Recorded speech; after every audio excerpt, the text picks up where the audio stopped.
இந்த மாதிரி ஒரு வியாதி யாருக்குமே வரக்கூடாது. நான் காலையிலேயே திரும்பி எடுத்துட்டு அது போகிறக்குள்ள வாய்ப்பு நான் சொல்லுவேன்.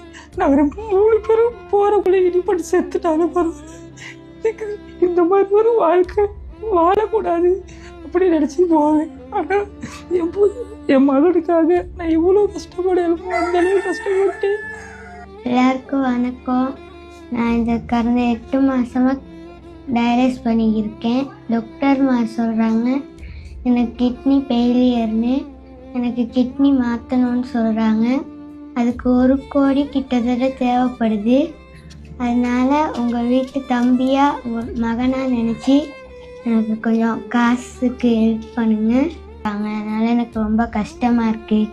டாக்டர் சொல்லியிருக்காங்க இன்னும் 1 மாதத்தில் தான் நேரம் இருக்குது, நீ அதுக்குள்ளே கிட்னி மாற்றினா தான் நல்லா, இல்லாட்டி உங்கள் உயிருக்கு பிரச்சனைன்னு சொல்லியிருக்காங்க.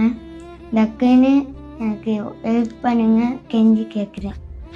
நீ இந்த பிள்ளையோட உசுர உங்களோட பிள்ளையா, உங்களோட மகனா, உங்களோட சகோதரரா, என்னையும் ஒரு சகோதரியா, அக்காவா, அம்மாவா நினச்சி எங்களுக்கு இந்த ஹெல்ப்பை பண்ணி என் பிள்ளையோட உசுரை காப்பாற்றிடுங்க, கெஞ்சி கேட்குறேன். எங்களோட அக்கௌண்ட் நம்பரும் எங்களோட ஃபோன் நம்பர் தான் இந்த வீடியோலையும் போடுறோம். எங்களுக்கு உதவி பண்ண முடிஞ்சவங்க எப்படியாவது கடவுளைன்னு உதவி பண்ணுங்கள். இந்த புள்ளோட மனசு மகனுக்காக உதவி பண்ணுங்கள். இந்த மகனோட உயிருக்காக நாங்கள் எவ்வளோ கஷ்டப்படுறோம்.